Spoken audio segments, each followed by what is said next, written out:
यहाँ पर हमारे पास कुछ आकृतियां हैं और हमें देखना है कि इनमें से कौन कौन सी आकृति आपस में समरूप है। तो चलो पहले इस आकृति की बात करते हैं। तो यहाँ पर मैं ज़रा जगह बना लेता हूँ। तो हम बात कर रहे हैं अब इस आकृति की। तो यहाँ पर मैं देख सकता हूँ, यहाँ पर हमारे पास दो त्रिभुज हैं, एक ये छोटा वाला त्रिभुज और एक ये बड़ा वाला त्रिभुज। और हमें दिया गया है कि यहाँ पर जो ए है और जो बी डी है वो समांतर है। तो चलो देखते हैं कि इन दोनों त्रिभुजों को हम कैसे समरूप साबित कर सकते हैं। तो यहाँ पर अगर मैं इस कोण की बात करूं तो ये जो कोण है, ये कोण C, ये छोटे वाले त्रिभुज में भी है और बड़े वाले त्रिभुज में भी है। तो ये छोटे और बड़े दोनों ही त्रिभुजों में समान कोण है। अब अगर मैं एक और कोण समान साबित कर दूं तो कोण कोण कसौटी से ये साबित हो जाएगा कि ये छोटा त्रिभुज और ये बड़ा त्रिभुज समरूप है। तो उसके लिए जैसे कि हमें ये समांतर रेखाएं या समांतर रेखाखंड या समांतर भुजाएं जो दी गई हैं उसका उपयोग कर सकते हैं। तो यहाँ पर अगर तुम देखो तो अगर AC को हम त्रियकछेदी रेखा माने और यहाँ पर हमें AE और BD समांतर दिए गए हैं, तो फिर ये वाला जो कोण होगा बड़े वाले त्रिभुज में और ये वाला जो कोण होगा छोटे वाले त्रिभुज में, ये दोनों बराबर होंगे संगत कोण के द्वारा। तो ये हरे कोण दोनों ही त्रिभुजों में समान है और ये नीला कोण तो दोनों ही त्रिभुजों में समान है क्योंकि ये दोनों ही त्रिभुजों में है। तो कोण कोण कसौटी से ये छोटा त्रिभुज और ये बड़ा त्रिभुज समरूप साबित हो गए हैं। अब चलो इनकी समरूपता लिख लेते हैं। तो अगर बड़े त्रिभुज की बात करें तो यहाँ मैं इस हरे रंग के कोण से शुरू करता हूँ। तो ये होगा त्रिभुज। त्रिभुज हम यहाँ से शुरू कर रहे हैं, तो यहाँ आ जाएगा A। फिर हम जाते हैं इस बड़े त्रिभुज में इस नीले कोण पे जो है C, तो यहाँ आ जाएगा C। फिर इस बड़े त्रिभुज में हम जाते हैं इस वाले कोण पे जिसको हमने कोई भी रंग नहीं दिया है, तो यहाँ आ जाएगा ये E। तो ये त्रिभुज ACE समरूप होगा छोटे त्रिभुज, और छोटे त्रिभुज में भी मैं शुरू करूंगा इस हरे रंग के कोण से, तो ये आ जाएगा B। तो यहाँ आएगा B। फिर जाते हैं इस नीले रंग के कोण पे, तो ये आ जाएगा C। और फिर जाते हैं यहाँ पर इस D पर जिसका कोई भी रंग हमने नहीं दिया है, तो ये आ जाएगा D। तो कोण कोण कसौटी से, जिसे हम एंगल एंगल टेस्ट भी कहते हैं, उससे ये दोनों त्रिभुज समरूप साबित हो गए हैं। चलो अब यहाँ पर इस आकृति की बात करते हैं। तो इस आकृति में हमारे पास ये दो त्रिभुज हैं, त्रिभुज XYZ और त्रिभुज XST। अब यहाँ पर हमें कोई भी समांतर रेखा तो नहीं दिख रही है और यहाँ पर कोई भी कोण यहाँ पर बराबर भी नहीं दिख रहा है। हाँ, लेकिन अगर हम इस कोण को देखें, कोण X को, तो ये जो कोण X है ये दोनों ही त्रिभुजों में समान कोण है क्योंकि ये छोटे त्रिभुज में भी आ रहा है और ये बड़े त्रिभुज में भी आ रहा है। और मैं देख सकता हूं कि इस कोण के आसपास यहां पर की जो भुजा है उसकी लंबाई हमें दी गई है 2 इकाइयां छोटे त्रिभुज में, और इस तरफ वाली भुजा की भी लंबाई हमें दी गई है 3 इकाइयां छोटे वाले त्रिभुज में। और बड़े वाले त्रिभुज के लिए भी यहां पर ये बड़ी भुजा जो है वो हमें दी गई है 2 धन 4 यानी कि 6, और यहां भी हमें दी गई है 3 धन 1 यानी कि 4। तो चलो देखते हैं कि इन संगत भुजाओं का अनुपात बराबर है या नहीं। तो मैं यहां पर इस छोटे वाले त्रिभुज में इस कोण के आसपास जो दो भुजाएं हैं, एक है 2 और एक है 3, तो छोटी भुजा लेता हूं। तो ये है भुजा जिसकी लंबाई है 2 जो है XY, तो यहां पर मैं ले रहा हूं XY, और इसके साथ मैं अनुपात लूंगा बड़े वाले त्रिभुज की छोटी भुजा के। अब ये जो बड़ा वाला त्रिभुज है उसमें ये वाली जो भुजा है XS, ये बड़ी भुजा है, और जो XT है वो छोटी भुजा है। तो यहां पर मैं लूंगा ये भुजा, भुजा XT।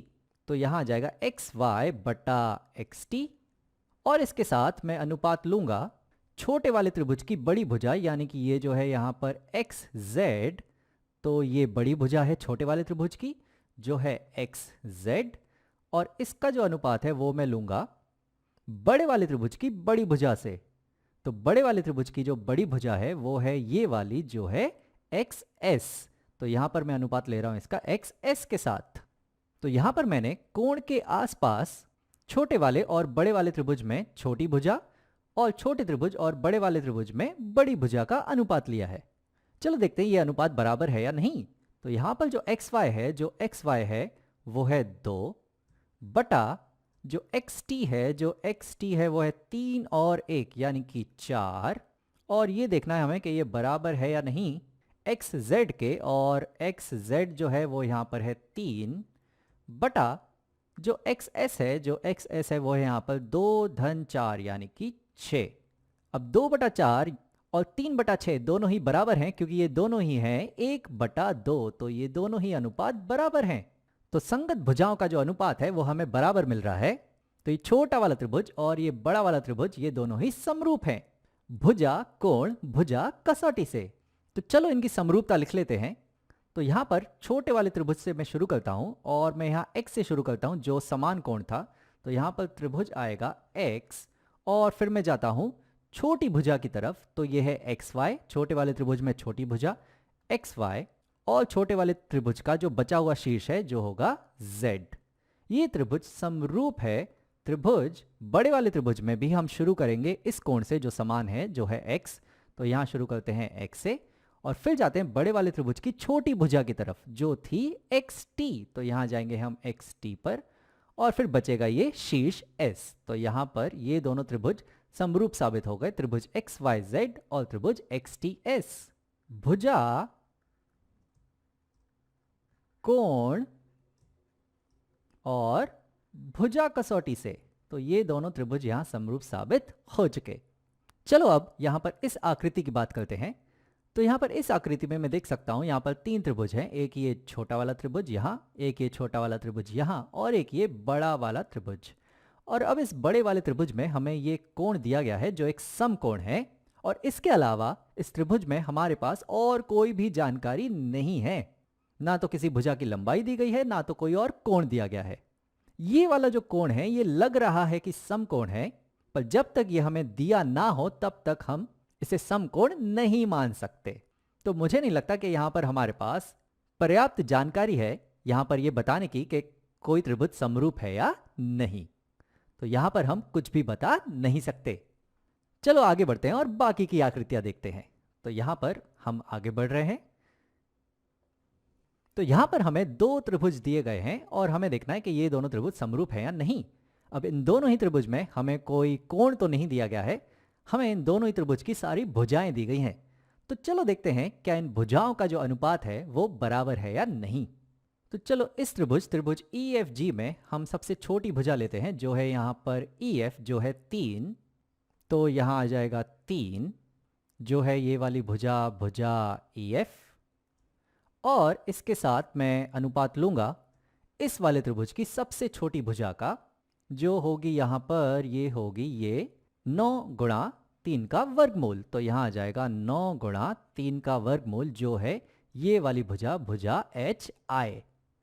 इसका अनुपात हमें देखना है। इस त्रिभुज में हम इससे बड़ी वाली भुजा लेते हैं जो होगी ये 3 गुणा 3 का वर्गमूल। तो यहां आ जाएगा 3 गुणा 3 का वर्गमूल जो है ये वाली भुजा भुजा FG। इसके साथ मैं अनुपात लूंगा यहां पर जो अगली बड़ी भुजा है जो होगी यहां पर ये 27। तो यहां पर आ जाएगा 27 जो है ये वाली भुजा IJ, और इसे हम देखेंगे दूसरे अनुपात से जो होगी यहां पर ये सबसे बड़ी वाली भुजा भुजा EG जो है यहां पर 6, और यहां पर जो सबसे बड़ी वाली भुजा है वो है यहां पर 18 गुणा 3 का वर्गमूल। तो यहां आ जाएगा 18 गुणा 3 का वर्गमूल। अब हमें देखना है कि ये अनुपात सारे बराबर है या नहीं। तो यहां पर 3/9 हो जाएगा 1/3। तो यहां पर हमारे पास आएगा 1/3 गुणा 3 का वर्गमूल, और हमें देखना है कि ये बराबर है या नहीं इस अनुपात के। तो ये 3/27 जो है ये होगा 1/9। तो यहां आ जाएगा 3 का वर्गमूल बटा 9, और हमें देखना है कि ये बराबर है या नहीं इस अनुपात के। और यहां पर है 6/18 जो होगा 1/3। तो यहां आ जाएगा 1/3 गुणा 3 का वर्गमूल। अब यहां पर ये जो पहला अनुपात है और ये जो आखिरी अनुपात है ये तो बराबर है। ये बीच वाला अनुपात कुछ अलग दिख रहा है, लेकिन यहां पर अंश में 1 है, यहां पर अंश में 1 है, और यहां पर अंश में है 3 का वर्गमूल। तो यहां पर अगर मैं गुणा कर दूं 3 के वर्गमूल से अंश में और हर में भी, तो यहां आ जाएगा अंश में हमारे पास मिलेगा 3 का वर्गमूल और हर में होगा 3 गुणा 3 का वर्गमूल गुणा 3 का वर्गमूल जो होगा 3 गुणा 3 यानी कि होगा 9। तो यानी कि जो 1/3 गुणा 3 का वर्गमूल है वो बराबर है 3 का वर्गमूल बटा 9 के। तो ये वाला भी बराबर होगा 3 का वर्गमूल बटा 9 के, यानी कि ये तीनों ही अनुपात बराबर हैं। तो यहां पर भुजा भुजा भुजा कसौटी से ये दोनों ही त्रिभुज समरूप साबित हो जाते हैं। तो चलो इसकी समरूपता देख लेते हैं। तो यहां पर इस त्रिभुज में मैं छोटी भुजा से शुरू करता हूँ EF और फिर जाता हूँ मध्य भुजा पे जो है FG। तो ये हो जाएगा EFG। तो यहाँ पर हमें मिलेगा कि जो त्रिभुज है त्रिभुज EFG वो समरूप है त्रिभुज, यहाँ पर भी हम छोटी भुजा से शुरू करेंगे जो है ये HI और फिर जाएंगे इस मध्य भुजा पे जो है IJ। तो ये हो जाएगा HIJ। तो ये दोनों त्रिभुज समरूप साबित हो गए भुजा भुजा भुजा कसौटी से। तो भुजा भुजा भुजा कसौटी से ये दोनों त्रिभुज समरूप साबित हो गए हैं। आखिरी आकृति है ये वाली। यहां पर हमारे पास दो त्रिभुज है जहां पर हमें एक कोण समान दिया गया है, ये वाला और ये वाला, और हमें दो भुजाएं दी गई हैं। यहाँ पे है 4 और 5 और यहाँ पे है 8 और 10, और इनके अनुपात भी कुछ बराबर ही लग रहे हैं क्योंकि 4/5 बराबर होता है 8/10 के ही। तो शायद भुजा कोण भुजा कसौटी से ये दोनों त्रिभुज समरूप साबित हो जाएं। लेकिन यहां पर अगर तुम देखो तो भुजा कोण भुजा कसौटी के लिए जो दो भुजाएं होती हैं वो कोण के आसपास होनी चाहिए, जैसा कि यहां पर है। ये कोण के इस तरफ है एक भुजा और इस तरफ है दूसरी भुजा। लेकिन इस त्रिभुज में इस कोण के इस तरफ वाली एक भुजा हमें दी गई है, पर इस तरफ वाली भुजा नहीं दी गई है। ये दूसरी भुजा है, इसके सामने वाली भुजा। पर हमें चाहिए होती है दो भुजाएं जो कोण के आसपास हों। तो ये दोनों त्रिभुज तो समरूप नहीं होंगे।